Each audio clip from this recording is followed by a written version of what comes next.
Hi, good evening everybody. In this video, we're going to take a look at the 7 worst trades in Buffalo Sabres history. Coming up. All right, folks, I'm back. And I'll give you the shout out. Shout out goes to Michael Andrew. Here's the clip. And Michael says, I'm not sure if you did it already, but a video about the worst trades in Sabres history would be cool.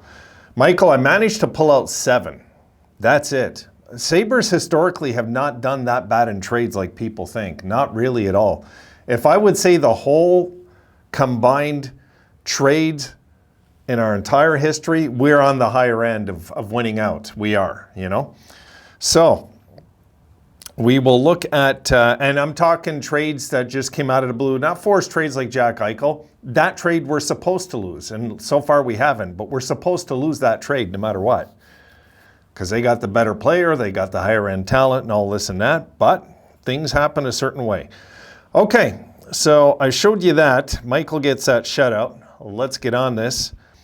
And I will start, guys, it's not in any order but the time period. So I'm going right back to the oldest trade that I found to the most current trade, okay? Here's the first one. And the first one, yes, is when the Sabres traded René Robert for John Van Boxmeer. October the 5th, 1979, Robert went to the Colorado Rockies, and we got back John Van Boxmeer, who could literally play forward and defense. Very solid player in John Van Boxmeer. Now, I'm not saying that we got ripped off in this deal, you know, like, but you just don't break up the French connection. You just don't do it. I think that was a mistake by Scotty Bowman. I really do. That was a mistake, you know, looking back. Van Boxmeer was a good player, folks, for those of you that didn't see him. He was a good hockey player, no doubt. But, you know, it's like you just don't trade a piece of the French connection. But we did not get hammered in the trade. Let's leave it at that. So that comes in at number 7 as the one that furthest back, 1979. Seems just like yesterday for this guy. My goodness. Okay, number 6. Number 6, I never liked this trade. Now, maybe, I'm just saying maybe some fans will argue this. I don't know. I mean, look what we got back. We got back Grant Fuhr way past his prime and a 5th-round pick, and we gave up Andrechuk, who was on a 50-goal pace that year, who did get 50 goals, but he wound up doing it with the Leafs instead of us, or would have been the first line in NHL history with McGillney, LaFontaine, and Andrechuk to all get 50 goals. They were on that pace that year. Sadly, it never happened. And Darren Pupa, who was a very good, solid goaltender. Not a Hall of Famer, but a solid goaltender. But we gave up a first-round pick in that too, you know? I never liked this deal. That one, that one we lost. I just never liked it. I never liked this deal from day one. I didn't like when we got Fuhr. I didn't like Fuhr as a Sabre. I just didn't like Grant Fuhr in the Buffalo Sabres organization. You know? Just wasn't for me. He just was way past his prime, I thought. Okay, this one's even worse. Here is number 5. Yeah, when you trade the Dominator, I get it. We got a first-round pick back, but a 30th, number 30 pick, and Kozlov, who didn't turn out to be very much, and a conditional pick not exercised. So all we got really there was nothing back for Dominik Hasek, who still had enough game in him, folks. He still had enough game in him. And I think if we would have had the management to maybe sit him down and talk to him and put some kind of a game plan together, that we might have had Hasek. And you guys seen in 06 how good he played for Ottawa. Remember 06 in Ottawa? Yes, he got hurt, right? But in 06, Hasek was Hasek again in Ottawa. He was. Now, Ryan Miller was going crazy anyway, but it would have just been awesome to still have Dominik Hasek for that run. You know, just would have been in 06, I'm talking. And yeah, we didn't get anything back from Detroit, really. And look, guys, as a loyal Hasek fan, I'm happy he won those Stanley Cups in Detroit. It would have been tragic if this guy didn't win a Stanley Cup. He would have been one of the greatest players in NHL history never to win a cup. You know, we already had that happen with Gilbert Perreault. We didn't need it happening again with Hasek. Okay, number 4. And this one, I don't know, I just didn't like it. You know, I didn't like it. You know, I didn't like trading Ryan Miller. I'm pretty much like set in my ways when it comes to certain players. I thought Miller should have played his whole career in Buffalo if I had it my way. And Steve Ott, who really was, you know, showed a lot of leadership in Buffalo. Yeah, he was mostly a tough guy, but he was a good leader also. And we got back Chris Stewart, William Carrier, Yaroslav Halak. We did get a first and a third. I don't know who the first turned into, though. I didn't go check who that first rounder is. I could have, but, you know, trading Ryan Miller, I don't know. I didn't like it, really. It was almost like we were saying goodbye to that whole 06 team. I know it was years later. I get it, but my goodness, Miller, and just as near as 4 years before that, was the best goalie in the world at the time. In 2010, he was unstoppable. And Miller had a knack for closing strong, you might recall. I hated losing Ryan Miller. But as you can see, guys, we're not getting slaughtered here. These, I believe, are the worst. Okay, number 3. Yeah, anything with the name Robin Lehner is a bad trade. And a washed-up Legwand at the time for a first-round pick.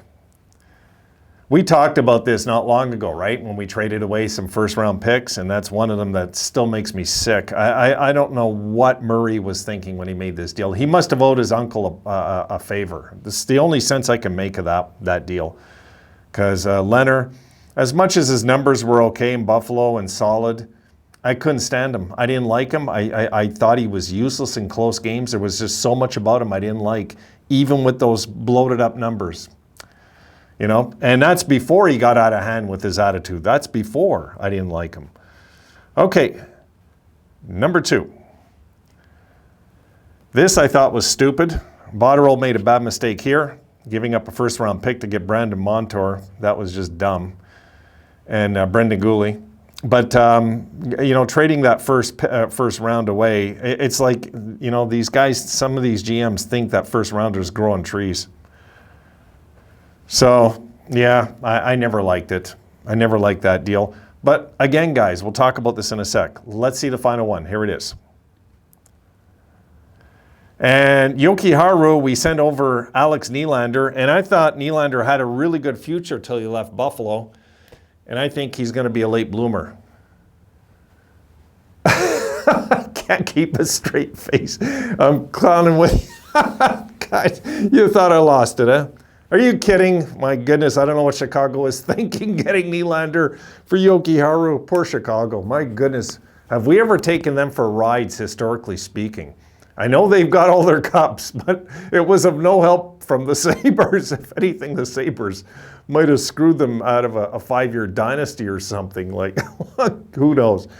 But yeah, you know, looking at these deals, I'll give you the one I think's the worst. I think if I was to say who's the worst one, probably Dominic Hasek.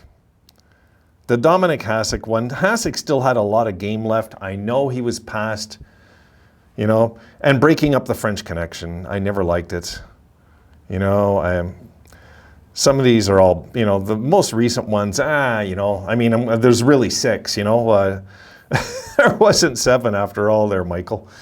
It was only 6, but I don't know. I would maybe say that trading Hasek out and not getting enough back, you know, even though he was kind of like forcing the issue and stuff like that, I still would have said, I mean, I think we could have got more, but I just don't think we should have traded Hasek to start with. When you have the greatest goalie ever, you better hang on to him because he's going to find a second prime. He will, and he did. When he was in Ottawa that year, my God, he was the best goalie on earth again. Again. He did it again in a different uniform. He just got hurt.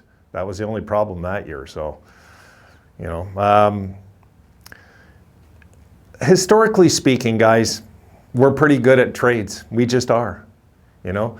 I had a fan one time say, yeah, but look, we traded a 3rd rounder for Jimmy Vesey. It's like, really? Is that you're going to nitpick that bad? No, don't give me stuff like that. Give me something with some substance, you know. losing a third rounder, sorry. Teams do that just to get the rights of a player for a week. I mean, it's, not a big deal. So that's, anyway, that's my take on that, Michael. I mean, that's what I came up with. I went through the whole history. There were some there. I didn't want to bring up the Ryan O'Reilly deal because it doesn't look bad. And the truth is, folks, honestly, if Tage would have had just 20 goals last year, I still wouldn't bring up the Ryan O'Reilly deal. Everybody forgets we were paying Ryan O'Reilly a lot of money. The guy on St. Louis was not the guy we had in Buffalo. It just wasn't. It was a guy winning faceoffs and saying he wants to be part of the solution and then saying that he's lost his love for hockey. And when players start like that, it's time to move on from them. It just is. Really, it is. And I'm happy for him. He went out there. Never had any dislike for Ryan O'Reilly. I just think he was way, way, way overpaid. $7.5 million for a guy that, it was way too much. It just was, And yeah, he had his one big year, but that's it. That's all that O'Reilly's going to do over there. I mean, it's a huge contract is what I'm saying, and I was happy when we unloaded it. I really was. I wanted that cap space open at the time, desperately. Because remember, we were up against the cap all the time, right? All right, guys, I got a few more videos I want to get at you. See you in those.